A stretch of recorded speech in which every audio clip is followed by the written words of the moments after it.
Good evening. My name is Brent Stalkup. Welcome to Choices Podcast. You can find us at choicespodcastofficial.com. You can find us on Facebook under the Choices Podcast group. We're all about choices, making better choices in professional, business, or personal part of your life. And tonight, I am so excited about our guest. He's one of my best friends, and he did the ultimate call me this week to say he was thinking about me.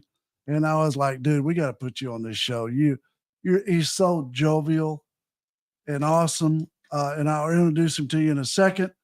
But first, our co-host Carcass John. Carcass, how you doing, man? Howdy. Doing good. Doing great.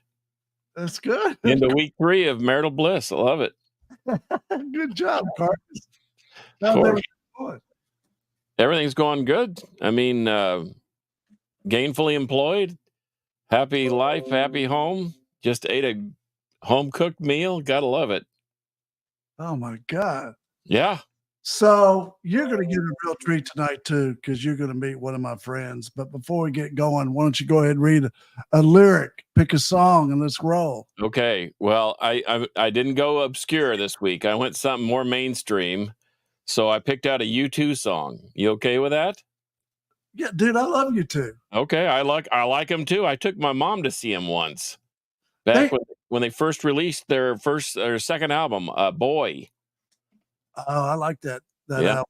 But you know what, dude? I got to say something about them before you read their lyric. They get a little political for me every once in a while. They're uber political, and I think they do it for popularity's sake. But you know what? I found a song by them that I really like. It's called "Stuck in a Moment You Can't Get Out of."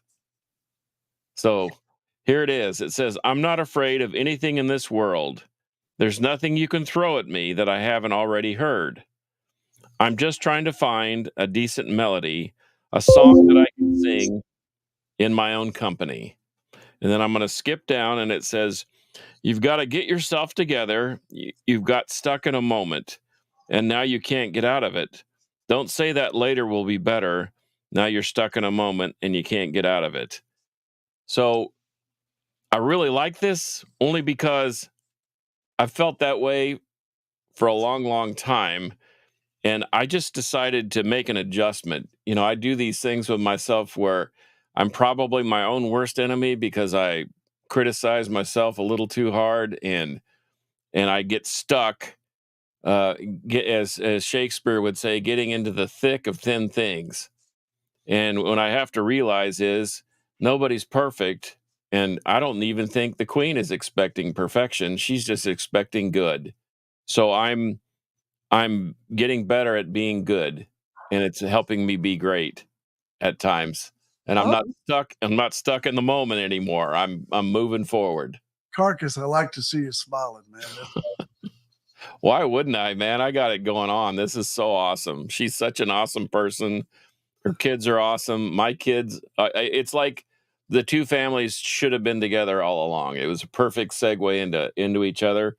And we're working on some things, and we got goals, and we spend time as a family. It's very different than previous.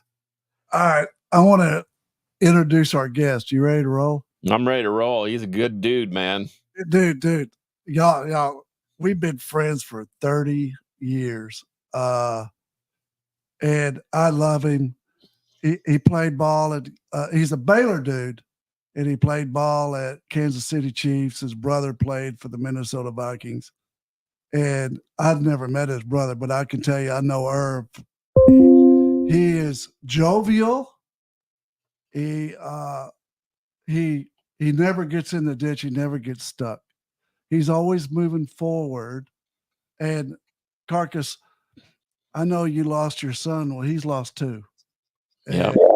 He looks at it as a way to make a difference in people's lives. And with that being said, I'd like to introduce our guest, my dear, dear friend, Ervin Randle. Hey, hello. Irv. What do you say, Irv? Hey, man. How y'all doing? Irv, where are you? Come on, dog. I am sitting in my office in my house. Oh, wow. And that is in Lawton, Oklahoma. I'm about 2.5 hours north of Dallas, Texas. Wow. Yeah, long way to Texas. You moved to Lawton when? I moved to Lawton 9 years ago, August 15th. How do you remember that date? August 15th, 2015. Isn't there an army base there in Lawton? Yeah, one of the largest fire bases for long-range firing. If you're in the military, Army, Navy, Air Force, Marine, you're going to come through here to be able to shoot missiles that would go 1,000 miles, 500 miles, 100 miles. You're shooting 50, 100-pound bullets, tanks. You're going to come through here and get taught how to do it. Oh, that's awesome. Yeah. I'd like to say, when I met Irv, when I met you 30 years ago, Yeah, I always told you, you're more than football, dude. You're more than football. Oh, yeah. I mean, looking back on my life, football was just a moment. It was just a short moment, and I hardly even call myself a football player nowadays because I'm more of a businessman. Yeah, you are, and you earned everything that you've gotten. True. I mean, I worked hard. I've had a lot of long days. I've had a lot of hard days. I've cried. I wanted to give up. I wanted to quit. I wanted to pack it up and go home. There's days that I tried to find my way through a bottle to make it better. And it ain't going to work that way. The clear your head, put down what your goals are, and then, you know what? Get everybody that loves you around you and get true encouragement, and then build you a team and call it a tribe, and then go to war against all those things you want to win, and let's go get it. Oh, Amen. We're done here. We can just let's go. We're done. Mic drop. Irv, I'm gonna hike Irv the ball. I'm gonna block for him, man. That's right. Irv said, I said, Irv, you good to go on the podcast the other night? And he goes, man, I just want to get on there and I just want to teach people how to win, man. Yeah, man. It's all about life is all about winning. If you can't make it about winning, then don't even try, because we want to create winners. That's what we need, more winners. Winners in life, winners that want to get things done, winners that want to make things happen, and winners that when they have some success, they want to turn around and grab somebody else, fight and say, hey, let me help you be successful. Let me help you win. Oh, man, that's awesome, dude. So Irv, what do you say to a person that doesn't quite have that fire? Maybe someone that hasn't experienced winning in the senses that you're talking about. What do you say to a person like that? How do you encourage them to motivate them to move forward? Well, I think you get out a piece of paper and you write down 5 numbers, 1, 2, 3, 4, 5. And you start with the 5 most important things in your life. Those 5 things every day, we're going to work on those 5 things. Is it, I want to lose weight? Do I want to make more money? Do I want to have a wonderful family? I'm going to work on each one of these things every day. If I consistently do my best 100% every day, then you know what? I'm going to cross off one because I don't need to work on that every day. I've already got that accomplished and I know how to handle that. Then I'll move to the second and I'm going to continue till I get all top 5 wiped off and they just become a consistent thing in my life. And you know what? I don't have to focus on them. Every day I'll get up thinking about them. And then I'll get me 5 more and I'll list me 5 more. And then, you know what? You'll find yourself every day you get up, you got a mindset of things that you want to do for people, yourself, your family. You have it all. Well, I was gonna go ahead, Brett. What's the 4, 3, 2, 1 for? You just stay with the 5? I just think you go 1, 2, 3, 4, 5. You find 5 things. Okay, I got it. Start with 5. Don't load yourself up with 10 or 20. Everybody wants to put a big list together. No, Let's start with a small list and let's chop that down and get used to doing it. And once you get used to doing it, it becomes a habit. And habits are not easily broken. So if they're great habits, you're going to do it every day.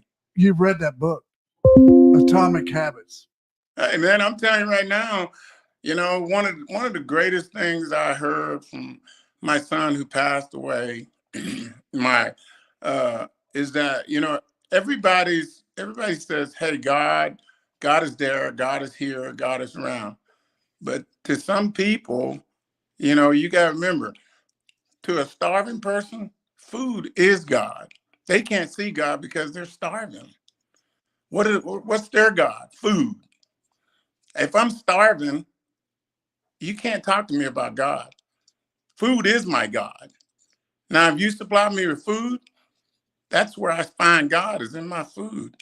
And in my life, I look at it this way. God has always been there for me to help me and guide me and protect me. I went through high school, I went through college without any major injuries playing football. Dude, look at your body. You built like a, I was like, man, there might be a gun range out there, but when them bullets hit him, it's going to bounce off. And I got these young kids that come to me all the time. You know, they're trying to tell me, I want a career. I want to do this. I want to do that. I said, let me tell you something, buddy. I'm about to be 62 years old, and I've had 2 careers in one lifetime. 2. And I said, nothing was promised to me. I just got up every morning and got after it and attacked it and did it the right way. And then at the end of the day, I can lay down and go to sleep knowing, hey, you know what? I did everything the right way. I do it in my business every day. Sometimes people come to me and go, I got a great idea, can make you a lot of money, but we're going to have to hedge this. We're going to have to do this. I said, no, all money ain't good money. I'd rather make it the old fashioned way, a little bit at a time, then I never have to look behind. Me too, brother. That's it. Yeah. Oh. Hey, it makes you sleep at night. I rub my dogs and tell them good night, and I'm happy. I take a slow nickel over a fast dime any day. There you go. There you go. It makes good life. It does. It makes a good life. What happened to Benjamin? What happened? Yeah, it makes a good life. What happened to Benjamin?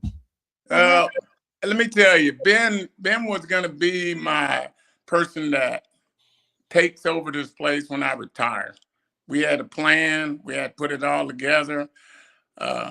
And at some point, Ben decided he'd go back to Dallas. He had been divorced. He was going to go back and work on his marriage. He had a son. He's got a young son, 6 years old. He was going to go back to Dallas and work on his marriage, and we were all for it.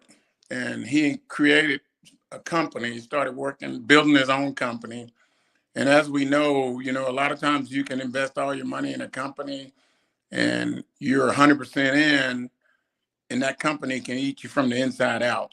Yeah. And that's exactly what happened. And, you know, long story short, at some point, that was his demise by being so deep into that company that he lost really sight of what life was about. And at that point, he took his own life. And taking your own life, you know, we were both saddened. Me and my wife, the whole family was saddened.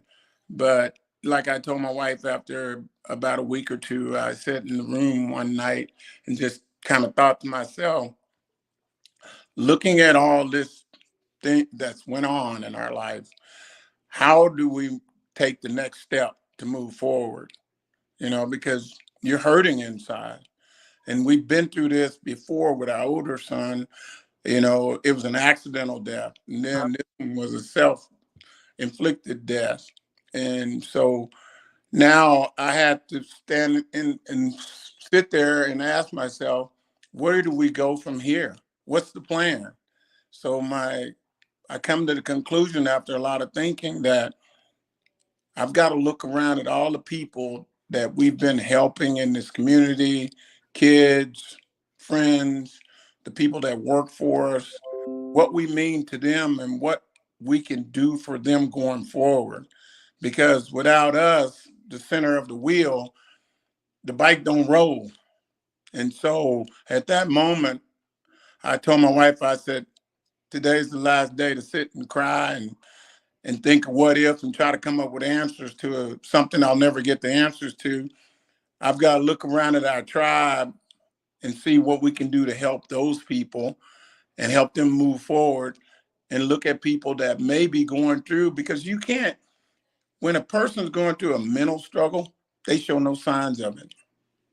There's no signs. And so, you know, him going through what he went through, it gave us an opportunity to really to come together as husband and wife a lot stronger than we were at that point. And I told my wife, I said, it's going to take you a little longer, but I'm here for you. And we talked about it. We talked about the situation. We talked about, I said, there's not going to be any answers. It's a lot of why, when, how come, but there's really no answers. And we've got to move forward. And, you know, now we're about 7 months, 6, 7 months later, we're looking at the situation, and we're doing a lot with some suicidal victim families here in the community, organizations that we work with, charity organizations, and trying to help other people that have gone through the same thing move forward and not get stuck in that area. And it's so easy to get stuck because you'll start blaming yourself and you start asking questions, and you're never going to get the answers. They're not in drugs. They're not in a bottle. They're not in, you can't find them. You can't get the answers. Mm-hmm. I'm so proud of you, dude. I knew Benjamin would call me. Yeah. Oh, yeah. Beautiful. I mean, we're very lucky. We got a 6-year-old kid out of the deal, Miles, and you know, just the smartest, most intelligent kid.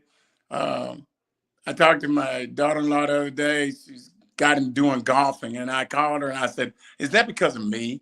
And she goes, "Well, heck yeah, you know." And but you know what? The last 6 months, in a sense, we lost a son, but we gained a grandson.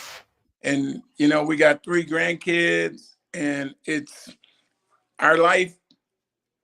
My wife tells me all the time, you know, when I asked her to marry me and where we were at and to where we come from, to where we came to now, it's like, holy cow, who would have ever thought it? And we're very blessed, and every day we don't take it for granted. And it's one of the best things. You gave me the best advice about 28 years, 29 years ago, Brett. What was that, You brother? remember what that was? What? Get up every morning, go work out. Yes. I started that. I tell people that all the time. I said, he gave me the best advice because you were getting up, going work out, and I started doing that in this automobile business. They said, you can't do that and come in and put in a whole day. I started doing it about 28 years ago. I've been doing it still to this day. So when I walk into a room, people are like, man, you look like you can still play. I tell guys all the time, I'm about to be 62 years old. I said, I have a good regimen of eating. My wife assures me of that. I exercise. I said, I do everything I can so I can get the best me. No matter what I'm doing, you're going to get the best me. I want you to get all of me, not me be like, I'm tired or I can't give you a full energy. You're going to get the best leader from me because I'm going to give you all that I got because I was prepared for this. Dude, that's incredible. I'm so glad you're on our show. I am. Man, that's the thing. We do a monthly meeting at our dealership, and my number one thing to all our employees, I tell them all the time, communication is the biggest killer in life because people don't understand. A head nod says nothing. What I think somebody's thinking says nothing. But if I talk to you directly, I can find out more from you in 5 minutes than what I think you're thinking, or I thought you meant when you had a head shake. So I'm always telling them, communication. If the world communicated more face to face and talk, we'd be better off. Amen. Amen. Yeah. Amen. Preach, Irv. Preach. Yeah, we'd be better off. Hey, when I'm picking a jury, Dr. Phil taught me how to pick a jury. Mm. There's so many people, lawyers sit there and watch out of 52 people. Mm. They'll sit there how they're dressed or what they do. I get them talking, man. Yeah. By the time I get through with them, I want them going to the river. There you go. I want to baptize them. There you go. I tell people that all the time. When someone buys a car from me after talking to me, they want to take me with them home with their new car. And I love this guy. He's part of our family. And I go, I know what that feeling feels like. That's why I tell them all the time. I tell you a funny story. I enjoy my job so much, and I don't even call it a job nowadays. My HR and comptroller have to come tell me occasionally, hey, you didn't even pick your paycheck up over the last month. Because they pay me every 2 weeks, and sometimes I forget I get paid to do what I do. And they'll be like, hey, you hadn't picked your paycheck. My wife will come to me and go, I have your paycheck. I said, oh, I forgot. She goes, yeah, you often forget you have a paycheck. I said, because I have the greatest job in the world. I have so much fun. I get to talk with people. I get to lead a group. I got my own tribe. I said, man, it doesn't get no better than this for a little small town boy from Mumford, Texas. God. Yeah. That's all. Yeah. Tell Bridget I love her. Man, you do, and I do too. You know, it's so funny. I was talking to one of my buddies, and I said, you know, when you marry somebody and you really say, okay, I'm marrying this girl, do you marry him because you see the potential? And when I looked at her, I said, you know what? That girl knows more than I know. So I didn't see the potential. I saw the greatness in her. And then nowadays I sit there and go, I think you're going to be better suited to run this company than me, because she is way better leader. She puts on an annual golf tournament that raises somewhere close to $125,000 in a little small town like this. She's been doing it for about 9 years. She puts together, it's a double group, about 144 golfers. It's a morning group of 18 and afternoon of 18. And she puts it all together with all her charity organizations. She's got about 5 different charities she raises money for. And I sit there and just go, that's just amazing. And she's on every board in this city. So she's got all the pull and stroke to know the right people. And she just puts me in the right situation. So call it how you want. I married the right woman, and you know what? I'm seeking the benefits right now of it. Oh, because she's great, and I'm just along for the ride. There you go, Earl. Yeah. Earl, do you ever walk out in the parking lot and see if you still got it on selling a car? Oh yeah, I do it all the time. You know, my number one deal I do is I'll get it up. I have cars put on the showroom floor. Yeah. And I'll sit in a car on the showroom floor with the windows down and just sit there for 2 or 3 hours. And people forget I'm there. And I'll listen to the conversations that salesmen are having, managers are having. And when I hear something that I don't like that they're saying, I get out of the car and I walk up to the person and I go, let me sell you a car today. I go, hey, welcome to Classic Lawton Chevrolet. I'm Ervin Randle. I'm your top salesman here. I go, I want to make sure you're not buying a car. Let's buy the right car you want, because I want you to take it home. And I go, this car will be part of your family, your kids, your husband, your wife. Y'all are going to name this car Becky, Robert, Old Blue. You're going to give it a name. You're going to keep it in the garage. You're going to wash it on weekends. You're going to take road trip. Babies are going to be born in this car. You're going to do a lot of crazy things. I said, let's make sure it's the right car for you. Salesmen try to sell you what they want because that's the car they like. No, you got to listen to the customer. I go back to Dale Carnegie, best book he ever wrote. You know, Yeah. it's all about helping people what they want. People don't care what you want. Yeah. They want to take care of themselves. Yeah. And that's why I said I enjoy my job. I don't call it job. I say job, but I enjoy what I do. And I'm one of the most blessed guys that I tell you from my heart, because you don't make it 8 years in the NFL as a middle linebacker, coming out of where I come from, a little old sharecropper shack in South Central Texas, no running water, no indoor plumbing. My mom made $22 a week. I wrote her name on the back of a check and cashed them. She wanted a pack of Cools cigarettes, and I got to get 2 apple sticks. And then I'd bring her money back, and she'd go, "Where's my change?" And I grew up in that house with no running water, no indoor plumbing, slept in the bed with my brothers and them for 18 years. And I went off to college at Baylor University, one of the greatest institutions.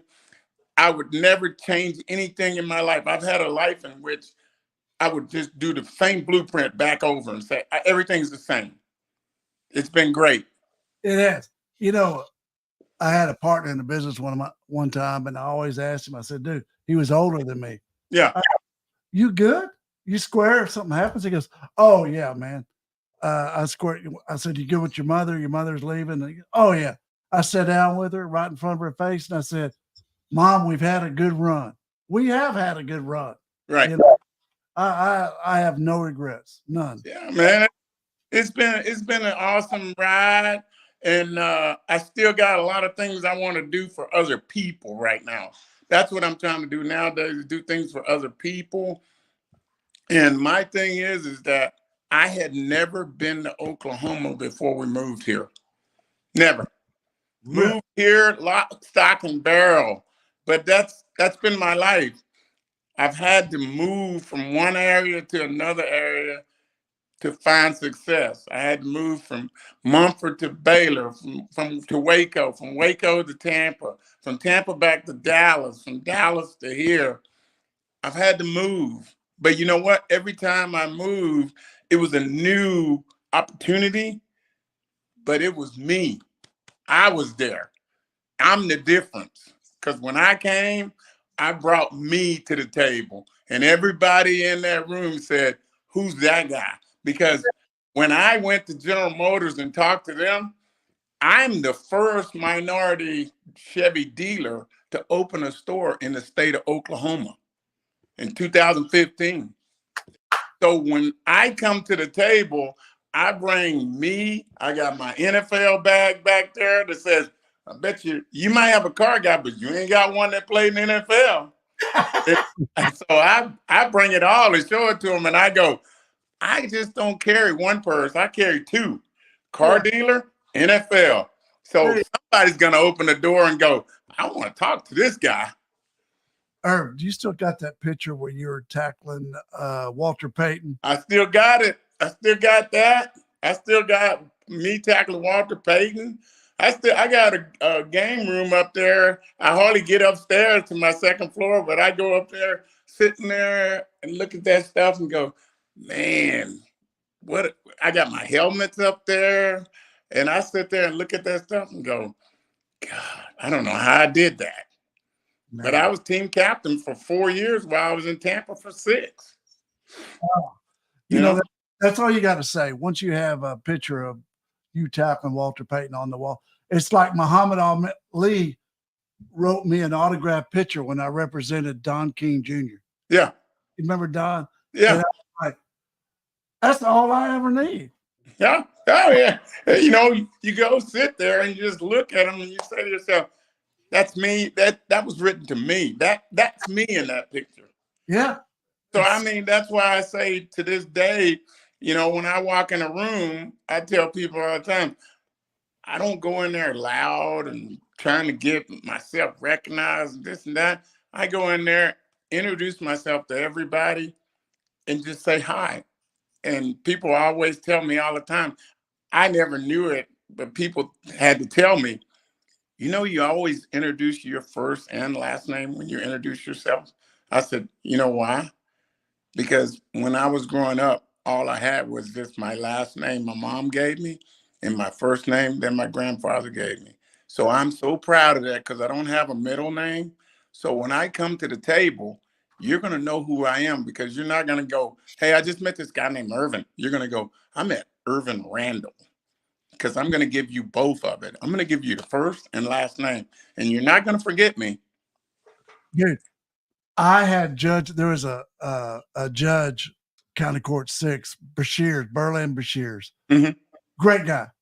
Anyways, I used to sign my name back then when I was a chief in his court. B, straight line, S, straight line, BS. Yeah, Mr. Stalkup, would you please come up here to my bench? I say, yes, sir. And I go up. He goes, what's this? I said, that's my name, BS. He goes, oh, no. We ain't going to have that in my court. From now on, you're going to sign your name where you can read it. Oh, my gosh. And I did it ever since then. Brett Stalkup. Hey, man, I introduce myself everywhere I go. I tell them my whole name. And people always say, I've never met a guy that tells you his whole name. I said, I want you to know who I am. And there's a story behind who I am. And people go, man, I've got to go find out who this guy is. And I said, I look at my brother. My brother had a longer career than me. Well, it's like I tell him, it's easy to have a long career when somebody else cut the path for you because I had to do a lot of work to make that path. Yeah. Listen. I had to cut down trees, had to toe stumped, had to get battle tested. I had to go through a lot. You know what he did? He just followed the path and just said, man, it's already carved out. I just go through this, gives you a longer term because you don't have to put yourself through so much beating. So I am, like I said, I am one guy that I look back over my life and I just say to myself, I wouldn't change a damn thing. If you offered me another life, I said, nope, I wouldn't change a damn thing because I've had the best fun. I met people like you, Brett. I've met a lot of great people along the way. And I've had a lot of people impact my life, and I've taken a lot of knowledge that I've gotten from people that have given me some great wisdom. And you know what? It's made me who I am today. I am Ervin Randle from Mumford, Texas, who grew up with nothing. And all God said is, I'm going to give you a chance. Now let's see what you do with it. I gave you a life. You were born. Now let's see what you do with it. And then now I just turn back and look at it and I go, hey, you want to see something? Check this one out. Because all I did is blaze the trail, worked hard, did everything right, tried to help people along the way. And you know what? I make friends with the oddest people because I don't need to meet the popular people. I want to meet the ones that are unpopular because those are the ones that ask me all the time, why are you friends with me? I said, because you're unpopular. I don't need popular people. They got tons of friends. I want to be friends with the unpopular guy. I go play golf with the guys that I don't even know, but they're unpopular guys. They're nerds. And people are like, I didn't know you and him play golf. I said, I like hanging out with that kind of guy because you know what? I like to hear his story.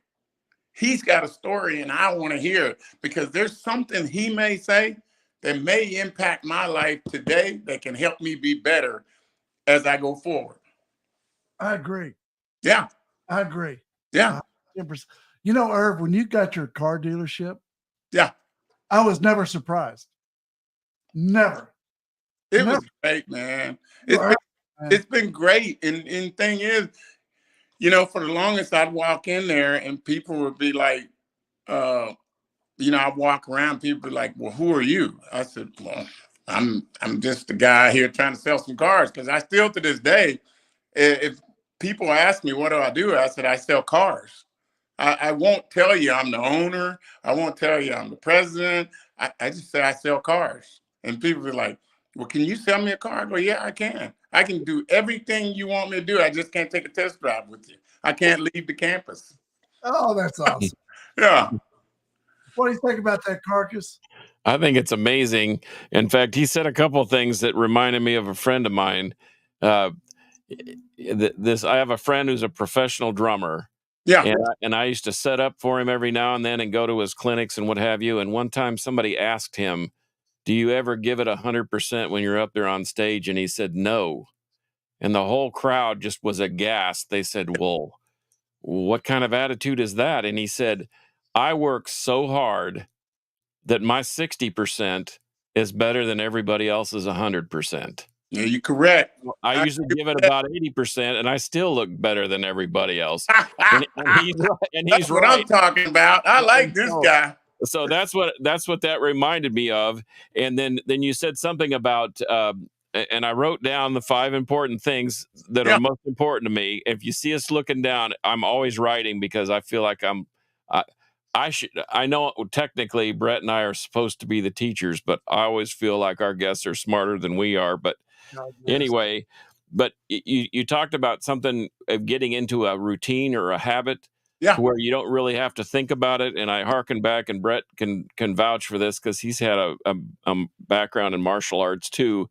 You get to a point where your body naturally reacts to a threat or a move or and you don't have to think, okay, what do I want to do here? I want to block up. I want to use a knife hand. I want to use you don't even have to think about it because it becomes a natural part of you. I think that in developing those good habits, you get to a point where you don't really have to think about it because it's part of who you are. And then you can knock that one off the list and add something else that you need to move forward with. There you go. And you know what? I do the same thing you do, Ervin. I introduce myself as John Fossum, and that blows people away. They always remember because my granddad used to make fun of, because our family has a lot of Johns in it. It's a family name, John and David, and we have lots of Johns and lots of Davids. And my grandpa, whose name was John, I was named for him. He said, we've got so many Johns in the family, we could start a men's bathroom. So you got to identify which John you're talking about. And so I think it's fun. Oh, that's funny that you introduce yourself as Ervin Randle, because I'm proud of my name too, because I was the first of my generation, and I was named after both of my grandfathers, John Harvey Fossum and Raymond Samuel Woodward, and I'm proud of that. Yeah. I had a guy tell me on Sunday. He said, "What's your full name?" I said, "John Raymond Fossum," and he said, "Man, that sounds like it's regal. It sounds like a king. Sounds like royalty." I said, "No, man, I'm just a guy. I'm just a dude." Hey, that's it. That's the word. I'm just a guy. Yeah. And to your point, I know lots of people too. And Brett and I have talked about this, and you might want to just think about it. Who do you trust? Yeah. And you can put them on. And now, see, my contention is, here it comes. My contention is, I know I have enough people I can trust to fill up one hand, but I think I have enough people to fill up a second hand. Yeah. And Brett's always saying, no, you don't, no, you don't. But then I thought about it long and hard the other day, because I do a lot of driving here in the Metroplex, and I don't listen to the radio sometimes. I listen to the sound of silence, so it helps me think. And I started thinking about that thing about Friends, Brett Stallcup. And I tell Brett that he's my middle finger on my right hand, and he thinks it's funny, but he's on there. He's a guy I know I can trust, and I've had to use his services, and I've had to use his friendship before. Even when I didn't need him, even when I didn't need a lawyer, I just needed someone that was going to shoot me straight and send me down the right road. That's it. And I think I've done the same thing for him. And we've known each other for 20 plus years. But anyway, I appreciate you spending some time with us, because I'm a huge sports fan. I was trying to explain to somebody the other day that sports really is life, if you think about it. Yeah. Not everybody can be the middle linebacker. Not everybody can be the quarterback. But if you work together as a team, to your point, with your tribe, then that's how you succeed, and you succeed as a group. Now, there's a team. There's got to be a team captain. Oh, Sounds yeah. like you've had plenty of experience with that. Mm-hmm. But you know what? You show that ability to get down and dirty when you have to. And I know when my guys look at me, they say, we're going to listen to him because we know that he's not afraid to get his hands dirty either. Yeah. So I really appreciate your time. I've loved sitting back in the weeds and letting you two interact because I know you've been friends a long time. Listen, I feel, Irv, I know you play football, but I've always told you you were more than football to me. Oh, yeah. And tonight, I feel like you got the bat in your hand and you stepped up to the plate and you're still swinging for the fence, right? Yeah. I feel like I'm pitching to you tonight. Well, you better get a reliever warming up in the bullpen because he's knocking him out of the park, Brett. I can tell you this, I try to stay humble because I want to make people come around me. I want to stay humble. I want to make people come around me. I want people to ask. I want people to try to figure out.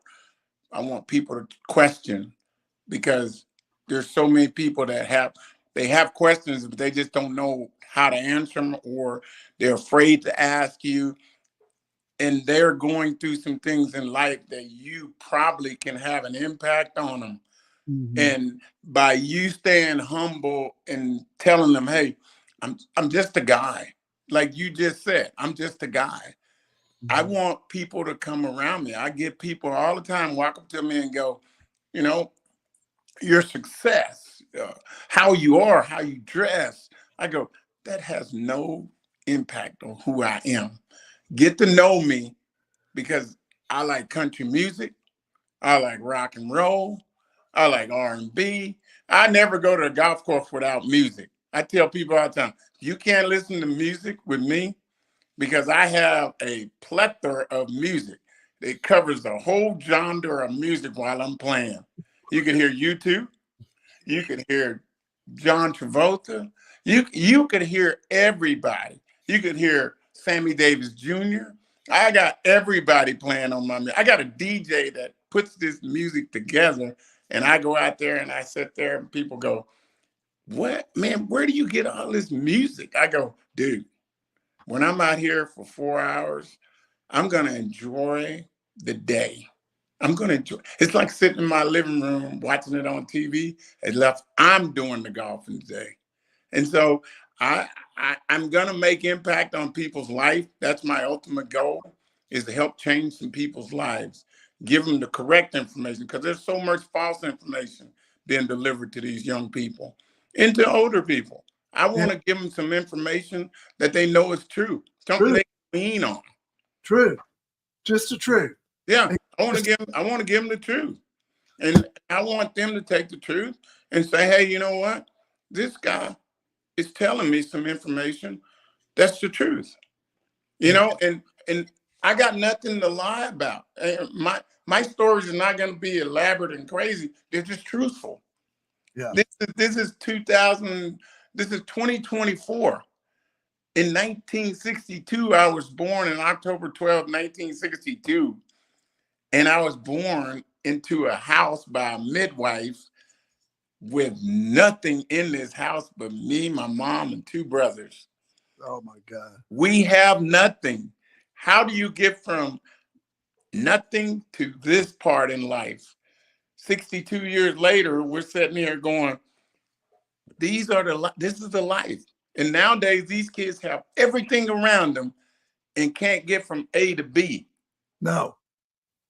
And they're either saying, I'm going to go take B, or I'm going to go shoot B, or I'm going to steal B, but I'm not going to go work for it. I'm not going to wait for it. They don't understand it. Me, I'm like, my mom said, you're going to work for everything you get.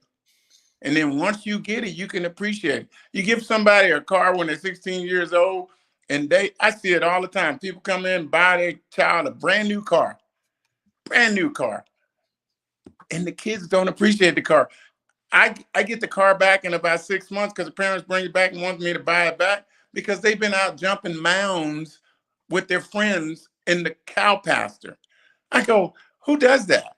Some people buy a car, they drive off the lot, and I cringe looking at the car because I go, that's the last time that car will have a nice bath and be clean, because it's going to kill itself. They're going to kill this car when it leaves here. It'll never get washed. They'll eat burgers, fries in the car. The windows will stay down all the time, and they drive down a dirt road, and that car will never be the same. So I'm always telling people, what are you going to do with this car? I know you own it, but what are you going to do with it? Because it means something to me.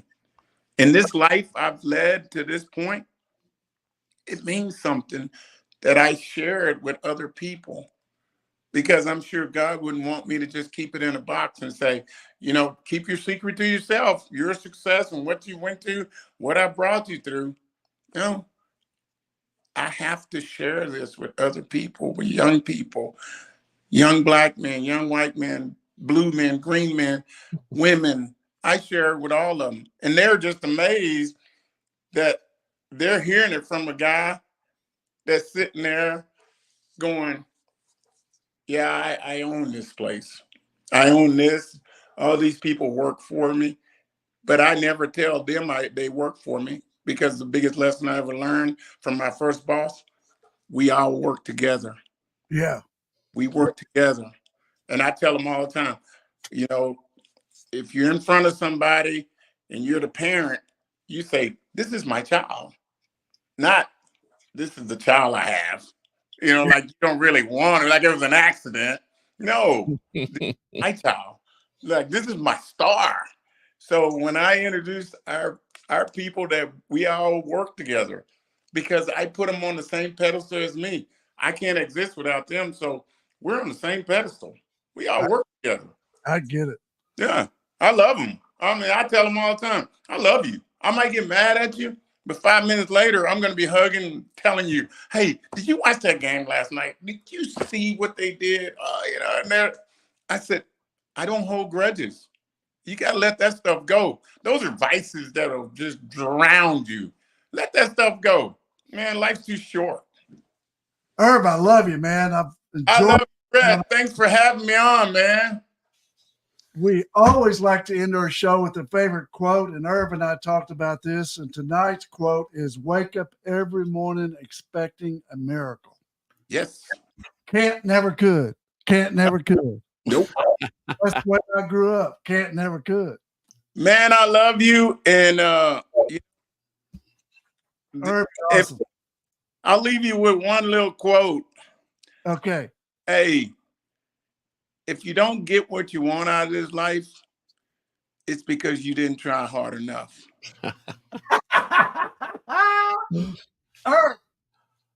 Get off the bench and get in the game, baby. Hey, Erv, I'm going to forward you this show tomorrow. Send it on. Share it with your people. I am. I'll put it on our Facebook, on our company Facebook. Oh, I guarantee you, you're gonna be an outstanding feedback we get. I love you, Erv. Good night. All right, love y'all. Y'all have a good one, Brett. Peace. Peace. Good to meet you, Ervin. All right, bye.